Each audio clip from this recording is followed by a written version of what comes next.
गर्मियों के दिन थे। एक बूढ़ी चिड़िया जो असल में एक परी थी, प्यास से तड़प रही थी।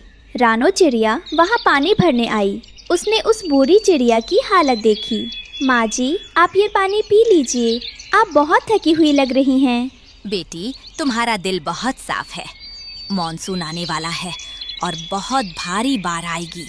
ये जादुई बीज लो, इसे अपने आंगन में लगा देना। ये तुम्हें और तुम्हारे परिवार को बचाएगा। रानो ने घर आकर वो बीज बो दिया। कालू कौवा पेड़ के ऊपर से ये सब देख रहा था। अरे रानो, खाने के लाले पड़े हैं और तुम बागवानी कर रही हो। ये बीज क्या सोने का पेड़ उगाएगा? हंसिए मत कालू भैया, ये बुजुर्ग का आशीर्वाद है। मेहनत कभी बेकार नहीं जाती। अगली सुबह एक चमत्कार हुआ। वहाँ एक विशाल नारंगी रंग का कद्दू उगाया था। वो कद्दू सूरज की रोशनी में सोने की तरह चमक रहा था। माँ देखो, ये कद्दू तो हमारे पुराने घर से भी बड़ा है और ये कितना चमक रहा है। बच्चों, यही हमारा नया घर बनेगा। आओ इसे अंदर से साफ करें। कालू कौवे को रानो का नया चमकदार घर देखकर बहुत जलन हुई। वो उड़कर पास के गांव में किसान के खेत में गया। वहां उसने एक बड़ा सा साधारण कद्दू देखा। मैं रानो से पीछे नहीं रह सकता। अगर वो कद्दू में रहेगी तो मैं भी कद्दू में रहूंगा। मेरा कद्दू उससे भी बड़ा होगा।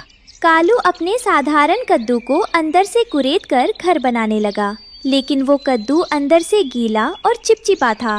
उफ, इसमें से तो सब्जी जैसी कच्ची बदबू आ रही है। खैर, कोई बात नहीं। बाहर से तो ये रानो के घर जैसा ही दिखता है। सब समझेंगे कि ये भी जादुई है। कुछ दिनों बाद आसमान काला हो गया। ऐसी बारिश शुरू हुई जो रुकने का नाम नहीं ले रही थी। पूरा जंगल पानी पानी हो गया। बाहर तूफान था, लेकिन रानो के घर के अंदर सूखा और गर्म था। जादुई कद्दू की दीवारें अंदर से जुगनू की तरह रोशनी दे रही थी। बच्चे मजे से खेल रहे थे।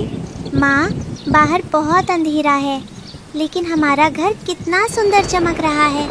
हमें बिल्कुल डर नहीं लग रहा। दूसरी तरफ कालू का हाल बुरा था। उसका साधारण कद्दू बारिश का पानी सोखकर सड़ने लगा था। उसमें फफूंद लग गई थी और बदबू के मारे कालू का दम घुट रहा था। हाँ, हे भगवान, ये घर तो गल रहा है। छत टपक रही है। मैंने रानो की नकल करके बहुत बड़ी गलती कर दी। बारिश इतनी तेज हुई कि जंगल में बाढ़ आ गई। पानी का स्तर बढ़ने लगा, पेड़ डूबने लगे। लेकिन तभी एक अद्भुत दृश्य दिखा। रानो का जादुई कद्दू पानी में डूबा नहीं, बल्कि एक नाव की तरह तैरने लगा। बच्चों, डरो मत, परी माँ ने सच कहा था। ये घर हमें डूबने नहीं देगा। चारों तरफ सिर्फ पानी और अंधेरा था। कालू अपने डूबते हुए कद्दू की छत पर बैठा कांप रहा था। दूर उसे एक छोटी सी सुनहरी रोशनी दिखाई दी। वो रानो का तैरता हुआ घर था। उस रोशनी को देखकर कालू की आंखों में आंसू आ गए। वो देखो, रानो का घर, वो एक तारे की तरह चमक रहा है। और मेरा घर, ये तो कचरे का ढेर बन गया है। मैंने हमेशा रानो का बुरा चाहा, लेकिन आज वही रोशनी मेरा आखिरी सहारा लग रही है। कालू का सड़ा हुआ कद्दू पानी में तैर नहीं पाया। वो टूटकर बिखर गया। कालू ठंडे पानी में गिर गया और डूबने लगा। बचाओ, बचाओ, मेरा घर टूट गया। रानो बहन, मुझे बचा लो। कालू तैर नहीं पा रहा था। एक बड़ी लहर आई और कालू को पानी के अंदर खींच ले गई। कालू को लगा कि अब सब खत्म हो गया। उसने अपनी आंखें बंद कर ली। शायद यही मेरी सजा है। रानो, मुझे माफ कर देना। मैं एक बुरा पड़ोसी था। तभी उसे पानी के ऊपर एक परछाई दिखी। रानो अपनी जान जोखिम में डालकर तूफानी हवा में दरवाजा खोलकर खड़ी थी। कालू भैया, हार मत मानिए, ऊपर देखिए, मैं हूँ यहाँ। कालू भैया, जल्दी मेरा हाथ पकड़िए, हिम्मत मत हारिए, आ जाइए अंदर। रानो ने अपनी पूरी ताकत लगाकर भीगे हुए कालू को अंदर खींच लिया। कालू ठंड से कांप रहा था। रानो ने उसे एक सूखा कपड़ा दिया।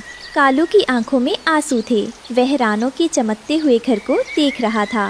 रानो बहन, मैंने आपकी नकल की, आपका मजाक उड़ाया, मेरा कद्दू सड़ गया क्योंकि मेरी नीयत खराब थी। आपका कद्दू तैर गया क्योंकि आपका दिल साफ था। कालू भैया, नकल से घर बन सकता है पर सुरक्षा नहीं। अब आप हमारे साथ ही रहिए जब तक पानी नहीं उतर जाता। उस रात पहाड़ के पानी में एक जादुई कद्दू तैर रहा था जिसके अंदर दोस्ती की रोशनी जल रही थी। तूफान थोड़ा थम गया था लेकिन बाहर अभी भी बारिश हो रही थी। घर के अंदर कालू एक कोने में सिर झुकाए बैठा था। उसे शर्म आ रही थी। रानो एक कटोरी में दाने लेकर आई। कालू भैया, ये लीजिए, भूखे पेट नींद नहीं आएगी। रानो बहन, मेरे पास तुम्हें देने के लिए कुछ नहीं है। मेरा घर, मेरा खाना, मेरा घमंड सब उस बाढ़ में बह गया। मैं तुम्हारे अन्न का हकदार नहीं हूँ। कालू भैया, जब तक हम साथ हैं हम गरीब नहीं हैं। ये घर मिट्टी या कद्दू से नहीं बना, ये अपनेपन से बना है। खाइए। कालू ने वह सूप पिया। उसे वह सूप दुनिया का सबसे स्वादिष्ट खाना लगा क्योंकि उसमें रानो की माफ़ी और ममता मिली हुई थी। अगली सुबह जब सूरज की पहली किरण निकली तो बाढ़ का पानी धीरे धीरे उतरने लगा था। आसमान बिल्कुल साफ था और चिड़ियों के चहकने की आवाज़ें गूंज रही थीं। रानो, उसके बच्चे और कालू कौवा कद्दू के घर से बाहर निकले। रानो बहन, आज की सुबह मुझे पिछले कल से बिल्कुल अलग लग रही है। कल तक मैं सिर्फ दूसरों की चीजें देखकर जलता था, लेकिन आज मुझे इस सूरज की रोशनी में एक नई उम्मीद दिख रही है। सही कहा कालू भैया।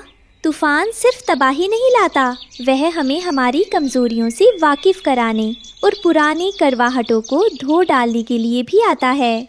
रानो, मेरा घर तो बह गया, लेकिन अब मैं अपनी मेहनत से एक नया घर बनाऊंगा। इस बार मैं किसी की नकल नहीं करूंगा, बल्कि अपनी सामर्थ और आपकी दी हुई इस नेक सलाह से अपना घोंसला तैयार करूंगा। तभी वहाँ वही परी प्रकट हुई। उसकी आभा सूरज से भी तेज चमक रही थी। रानो, तुमने न केवल अपने परिवार को बचाया बल्कि अपने दुश्मन को भी गले लगाया। यही वो असली जादू है जिसके लिए मैंने तुम्हें चुना था। और कालू, तुमने अपनी गलती मान ली। ये तुम्हारे नए जीवन की पहली जीत है। परी ने अपना पंख हिलाया और देखते ही देखते वह विशाल कद्दू एक मजबूत पत्थर के छोटे से घर में बदल गया जो अब हमेशा के लिए वही रहने वाला था। अम्मा, आपका आशीर्वाद हमारे साथ हमेशा रहे। अब हम सब मिलकर इस जंगल को और भी सुंदर बनाएंगे। माँ, देखो, अब हमारे पास कालू अंकल भी है। अब हम सब साथ खेलेंगे। कालू कौवा अब उड़कर दूर जाने के बजाय रानो के घर के पास ही एक पेड़ पर अपना नया घोंसला बनाने के लिए तिनके इकट्ठा करने लगा। अब जंगल में कोई किसी का दुश्मन नहीं था। उस जादुई कद्दू ने उन्हें सिर्फ बाढ़ से नहीं बचाया था, बल्कि उनके दिलों की दूरियों को भी मिटा दिया था। इस कहानी से हमें सीख मिलती है कि साफ नीयत और मेहनत से बनाया गया घर तूफानों में भी अडिग रहता है, जबकि ईर्ष्या और नकल की नींव पर खड़ा महल पहली बारिश में ही ढह जाता। जंगल में रात का समय था और बहुत तेज आंधी चल रही थी। एक बड़े पेड़ के नीचे बेचारी रानो चिड़िया अपने दोनों बच्चों को छुपाए बैठी थी। आंधी इतनी तेज थी कि उनका पुराना घोंसला टूटकर गिर चुका था। मम्मा, मुझे बहुत ठंड लग रही है। क्या हमारा घर अब कभी नहीं बनेगा?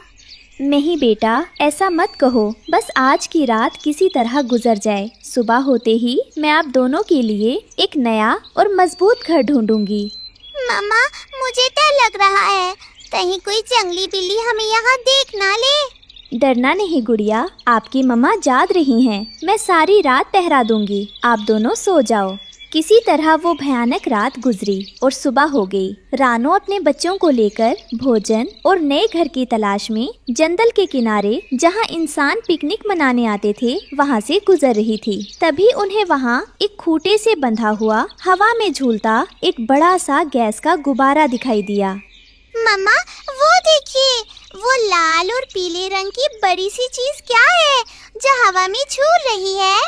अरे, ये तो गुब्बारा है। शायद इंसान इसे यहाँ भूल गए हैं। इसके नीचे तो एक सुंदर टोकरी भी लटकी है। मम्मा, क्या हम उसमें रह सकते हैं? बिल्ली वहाँ ऊपर कभी नहीं आ पाएगी। हाँ बेटा, ये जमीन से काफी ऊंचा है। चलो चलकर देखते हैं। रानो और उसके बच्चे उड़कर उस गुब्बारे की टोकरी के अंदर बैठ जाते हैं। टोकरी के अंदर काफी जगह थी और वहाँ इंसानों का छोड़ा हुआ कुछ बिस्किट का चूरा भी पड़ा था, जिसे देखकर बच्चे खुश हो गए। बच्चों, ये जगह बहुत सुरक्षित है। ये टोकरी मजबूत भी है और हवा में होने के कारण यहाँ कोई जानवर भी नहीं आ सकता। मम्मा, ये घर तो बादलों के जैसा है, हिलता डुलता। मुझे बहुत अच्छा लग रहा है। बस आप दोनों टोकरी से बाहर मत झांकना, हम यही रहेंगे। उधर दूर एक पेड़ की डाल पर बैठा कालू कौवा और उसकी पत्नी गोरी कौवी रानो चिड़िया को उस गुब्बारे में घुसते हुए देख लेते हैं। रानो को सुरक्षित देखकर उन्हें जलन होने लगती है। कालू जी, वो देखिए, उस गरीब रानो की किस्मत तो देखो। उसे बना बनाया इतना सुंदर झूलता हुआ महल मिल गया। महल? वो भी उस भिखारी चिड़िया के लिए? नहीं गोरी, वो गुब्बारा मेरा होना चाहिए। उस ऊंचाई से मैं पूरे जंगल पर नजर रख सकूंगा। तो जाइए और छीन लीजिए उससे वो घर। वो अकेली चिड़िया आपका क्या बिगाड़ लेगी। तुम यहीं रुको, मैं अभी जाकर उसे वहाँ से खदेड़ता हूँ। लालची कालू कौवा उड़कर गुब्बारे की टोकरी के किनारे पर आ बैठता है। अचानक कौवे को वहाँ देखकर रानो और उसके बच्चे डर जाते हैं। कालू भैया, आप यहाँ क्यों आए हैं? चुप रहो रानो, ये गुब्बारा अब मेरा है। अपने बच्चों को लेकर अभी यहाँ से निकल जाओ, वरना मैं अपनी चोंच मार मार कर इस गुब्बारे को फोड़ दूंगा। नहीं कालू अंकल, प्लीज हमें मत भगाइए। नीचे बिल्लियाँ हैं, वो हमें खा जाएंगी। मुझे उससे कोई मतलब नहीं। ये शाही घर अब कालू कौवे का है। निकलो यहाँ से। रानो को डराने के लिए कालू कौवा गुब्बारे की रस्सी पर जोर जोर से कूदने लगता है ताकि रानो डरकर भाग जाए, लेकिन रस्सी बहुत पुरानी थी। अचानक कालू के कूदने से वो कमजोर रस्सी टूट लगती है। कालू भैया रुक जाइए, रस्सी कमजोर है, टूट जाएगी, मेरे बच्चे मर जाएंगे। रहम कीजिए कालू भैया, इन नन्हों बच्चों पर रहम कीजिए, हमारे आशियाने को मत तोड़िए। मैं नहीं रुकूंगा। अरे ये क्या हुआ? तभी खट की आवाज के साथ रस्सी टूट जाती है। रस्सी टूटते ही गुब्बारा तेजी से ऊपर आसमान की तरफ उठने लगता है। मम्मा, हम तो उड़ रहे हैं। देखते ही देखते गुब्बारा जंगल से बहुत ऊपर बादलों के बीच पहुंच गया। ऊपर हवा बहुत तेज थी। कालू कौवा, जो अभी तक अकड़ दिखा रहा था, अब डर के मारे टोकरी के अंदर गिर जाता है। बचाओ बचाओ, मैं उड़ना नहीं जानता इतनी ऊंचाई पर, हवा बहुत तेज है। बच्चों, एक दूसरे का हाथ पकड़ लो और टोकरी के कोने में दुबक कर बैठ जाओ। मम्मा, हम कहाँ जा रहे हैं? मुझे बहुत डर लग रहा है। बेटी, ईश्वर हमारी रक्षा करेंगे। गुब्बारा तूफान और बिजली के बीच फंस गया। मौत सामने देख कालू रोते हुए माफी मांगने लगा। कालू भैया, रोइए मत, मुसीबत में दुश्मनी भूलकर आप भी हमारे पास आ जाइए। गुब्बारा बर्फीले पहाड़ों पर पहुंचा। रानो ने कालू और बच्चों को अपने पंखों में छुपाकर ठंड से बचाया। रानो की दया देख कालू का दिल बदल गया। तभी गुब्बारा चट्टान से टकराकर फट गया और वे सुरक्षित बर्फ पर उतर गए। भगवान का लाख लाख शुक्र है, हम जमीन पर आ गए। बच्चों और कालू भैया, क्या तुम सब ठीक हो? हाँ मम्मा, लेकिन हम घर कैसे जाएंगे? ये जगह तो बहुत अनजान है। रानो बहन, ये सब मेरी गलती है। अगर मैं रस्सी पर ना कूदता तो हम जंगल में सुरक्षित होते। शाम हो रही थी और ठंड बढ़ती जा रही थी। तभी रानो को पास ही एक छोटी सी गुफा दिखाई दी। कालू भैया, पछतावा करने का समय नहीं है। वो सामने एक गुफा है, रात हमें वहाँ गुजारनी होगी। वे सब गुफा में चले जाते हैं। रानो अपनी चोंच में छुपा कर लाया हुआ बिस्किट का एक टुकड़ा निकालती है। मेरे पास ये थोड़ा सा खाना बचा है, हम चारों इसे मिल बांट कर खा लेते हैं। रानो बिस्किट का एक बड़ा हिस्सा कालू को देती है। ये देखकर कालू की आंखों में आंसू आ जाते हैं। नहीं बहन, मैं इसका हकदार नहीं हूँ। मैंने तुम्हें बहुत सताया है। खाइए भैया, भूखे पेट माफ़ी नहीं मांगी जाती। अगली सुबह मौसम साफ हो जाता है। कालू कौवा रानो के बच्चों को अपनी पीठ पर बिठा लेता है, क्योंकि बच्चे थक चुके थे। चलो बच्चों, आज मैं तुम्हें अपनी पीठ पर बिठाकर घर ले जाऊंगा। रानो बहन, आज तुमने मुझे सिखा दिया कि बड़ा घर होने से कोई बड़ा नहीं होता, बड़ा दिल होने से बड़ा होता है। चलिए भैया, गोरी भाभी परेशान हो रही होंगी। वे सब वापस अपने जंगल की ओर खुशी खुशी उड़ चलते हैं। प्यारे दोस्तों, मुसीबत में जो साथ दे और दुश्मन को भी माफ़ कर दे, वही सच्चा और अच्छा इंसान होता है। रानो चिड़िया ने अपने अच्छे व्यवहार से बुरे कौवे को भी बदल दिया। कहानी की शुरुआत जंगल के उस हिस्से से होती है जहाँ सालों से कोई नहीं गया था। वहाँ घना कोहरा छाया हुआ था। सन्नाटे के बीच एक अजीब पेड़ खड़ा था। उस पर लटके बड़े बड़े सफ़ेद मोमोज से भाप निकल रही थी। एक छोटी अनजान चिड़िया रास्ता भटकते हुए वहाँ आ पहुँची। उसे बहुत जोर की भूख लगी थी। वाह, ये क्या है? हाँ, इतनी अच्छी खुशबू, और ये फल तो बिल्कुल मोमोज जैसा दिख रहा है। भगवान ने मेरी सुन ली। चिड़िया धीरे धीरे पेड़ के करीब गई। पेड़ एकदम शांत था, जैसे सो रहा हो। आओ, मेरे पास आओ नन्हे मेहमान। भूख लगी है ना? ये लो गर्मा गर्म खाना। अरे, ये पेड़ तो मुझे बुला रहा है। जरूर ये कोई जादुई पेड़ है। मैं एक मोमोज खाकर देखती हूँ। चिड़िया ने जैसे ही एक डाल पर बैठकर मोमोज पर चोंच मारी। अरे, ये क्या? मेरी चोंच चिपक गई। मेरे पैर नहीं उठ रहे। छोड़ो मुझे। बेवकूफ पक्षी, मोमोज खाने आई थी, अब तुम मेरा भोजन बनोगी। अचानक पेड़ की टहनियाँ सांपों की तरह लिपटी और उस चिड़िया को चारों तरफ से जकड़ लिया। पेड़ ने अपना मुंह खोला और उसे निगल गया। चिड़िया खाकर पेड़ ने अपनी टहनियाँ वापस सीधी कर ली और फिर से एक साधारण शांत पेड़ बन गया। ये तो बस नाश्ता था, अभी कोई बड़ा शिकार आना बाकी है।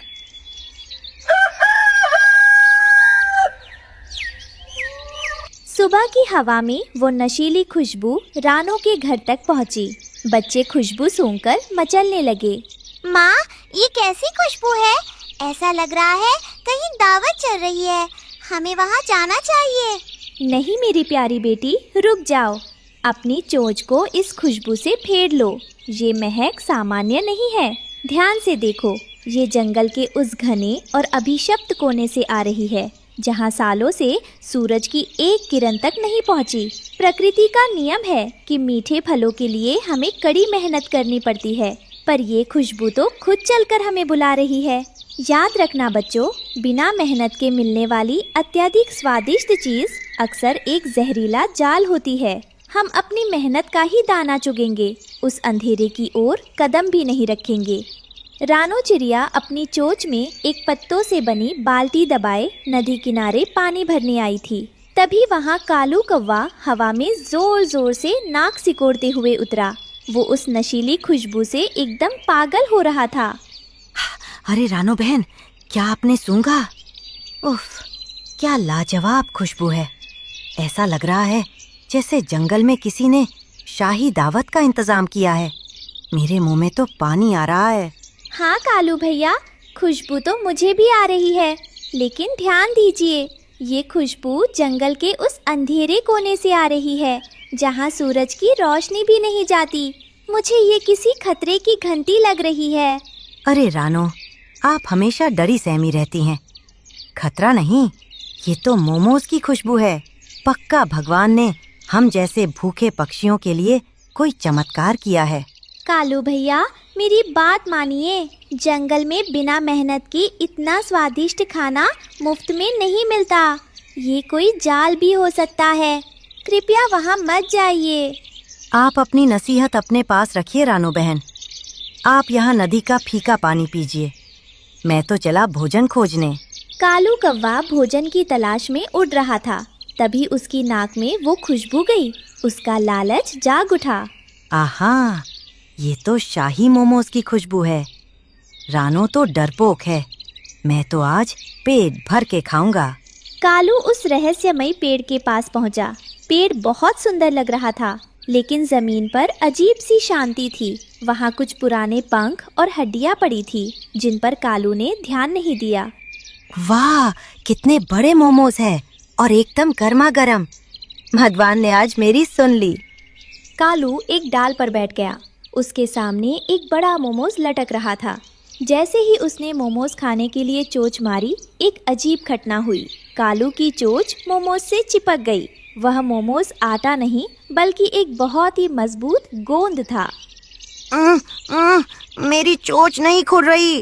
तभी पेड़ अचानक जिंदा हो गया। उसकी टहनियाँ सांप की तरह हिलने लगीं और कालू के पैरों को लपेटने लगीं। यह एक मांसाहारी पेड़ था जो पक्षियों को फंसाता था। एक और मूर्ख पक्षी। लालच ही मेरा भोजन है। अब तुम मेरे नाश्ते बनोगे। बचाओ, कोई मुझे बचाओ, मैं मरना नहीं चाहता। रानो, जिसे अपनी छठी इंद्री पर शक था, वह चुपके से कालू का पीछा करते हुए वहां आई थी। उसने झाड़ी के पीछे से यह भयानक दृश्य देखा। कालू पेड़ की पकड़ में जकड़ता जा रहा था। हे भगवान, यह तो राक्षस है। कालू भैया बुरी तरह फंस गए हैं। अगर मैंने कुछ नहीं किया तो यह पेड़ उन्हें खा जाएगा। लेकिन मैं इस राक्षस से कैसे लड़ूं? रानो की नज़र पास ही उगे एक जंगली लाल मिर्च के पौधे पर पड़ी। उसे एक तरकीब सूझी। उसने जल्दी से ढेर सारी लाल मिर्च अपनी चोंच में भर ली। राक्षस को भूख लगी है ना? अब मैं इसे ऐसा खाना खिलाऊंगी जो यह जिंदगी भर याद रखेगा। पेड़ ने अपना बड़ा सा मुंह खोला जहाँ से वह कालू को निगलने की तैयारी कर रहा था। रानो फुर्ती से उड़कर वहाँ पहुँची। ए दुष्ट राक्षस, अपनी आँखें और मुंह खोल। मैं तेरे लिए असल दावत लाई हूँ। कालू भैया, घबराइए मत। अपनी आँखें कसकर बंद कर लीजिए और जैसे ही पकड़ ढीली हो, अपनी पूरी ताकत से पंख फड़फड़ाइएगा। लो राक्षस, ये रही तुम्हारी शाही मिर्च। रानो ने अपनी चोंच में भरी सारी लाल मिर्च का पाउडर और बीज पेड़ के खुले हुए मुंह और उसकी आँखों में डाल दिया। मिर्च लगते ही पेड़ तड़प उठा। उसे जोर जोर से छींकें आने लगी और जलन होने लगी। जलन। ये क्या है? आग।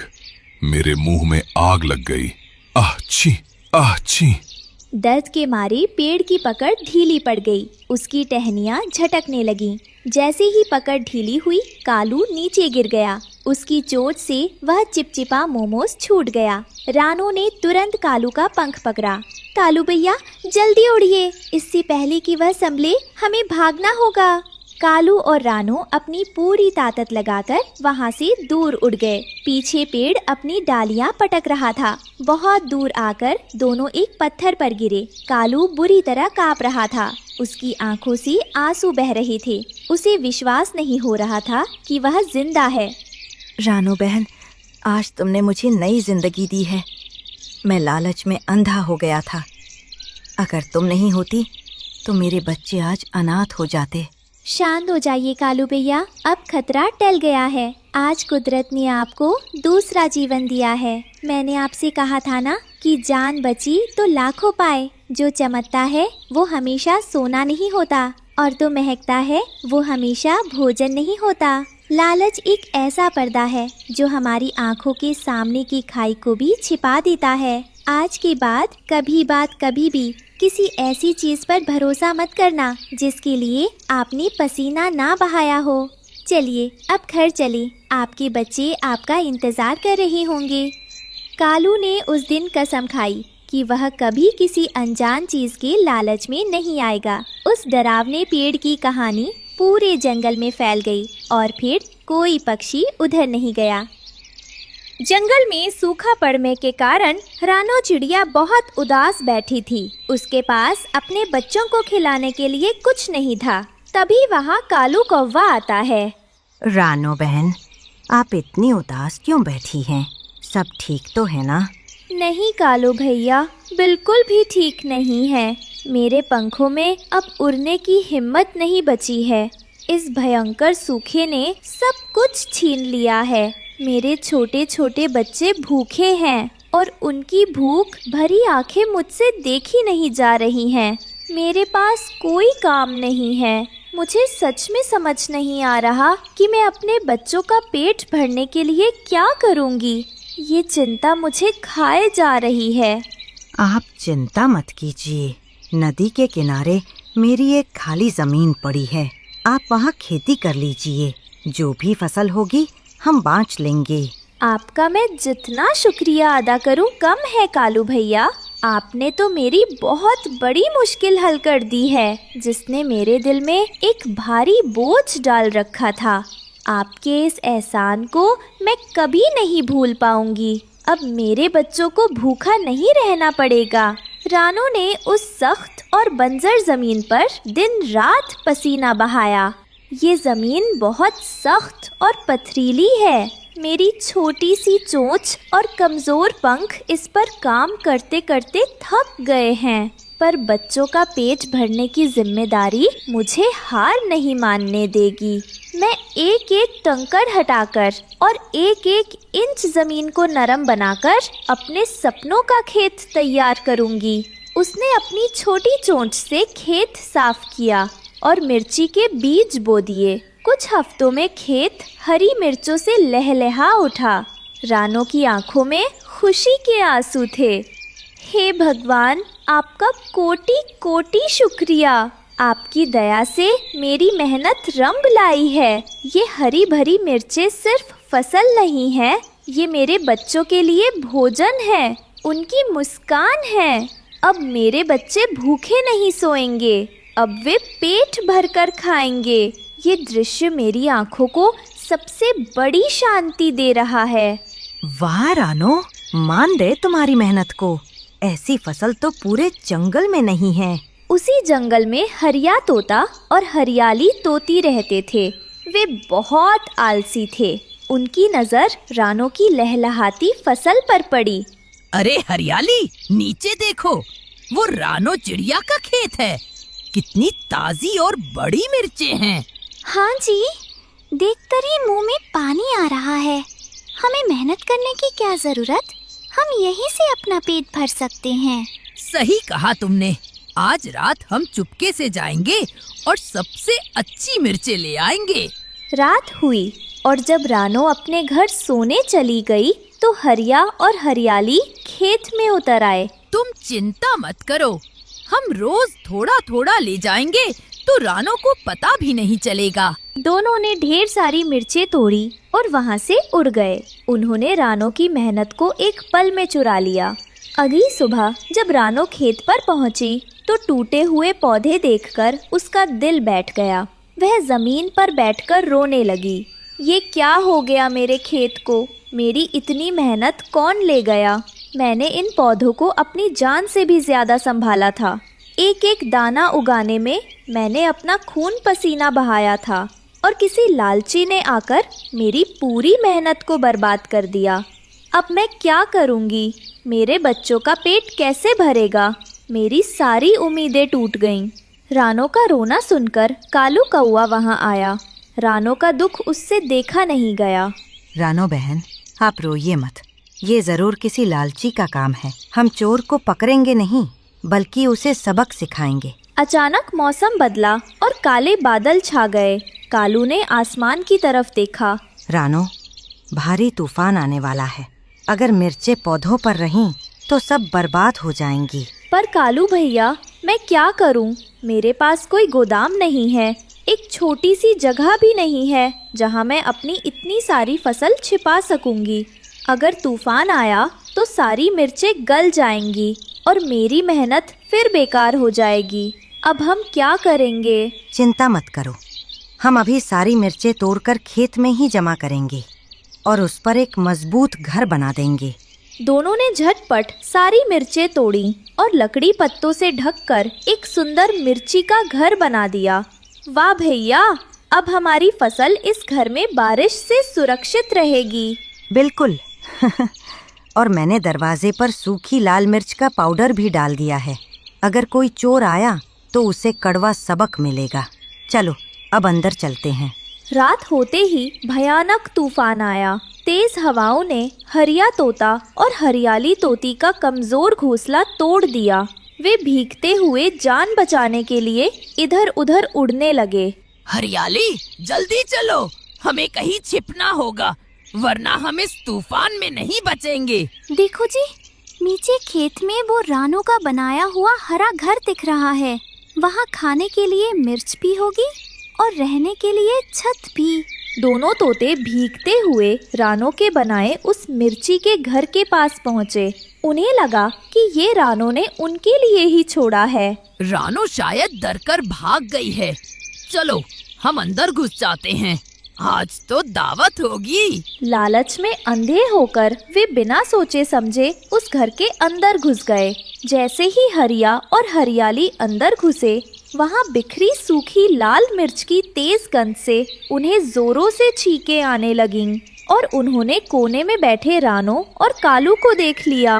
कालू भाई, मुझे छोड़ दीजिए, मेरी आंखों में जलन हो रही है, हम यहाँ नहीं रुक सकते। अब कहाँ भाग रहे हो?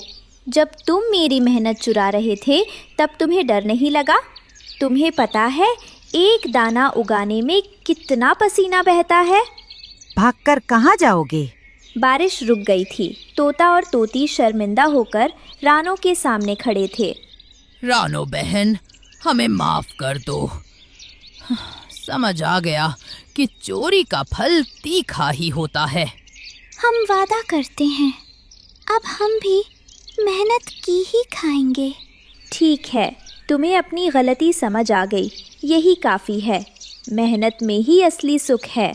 उस दिन से तोतों ने चोरी छोड़ दी और सब मिलजुल कर खुशी से रहने लगे।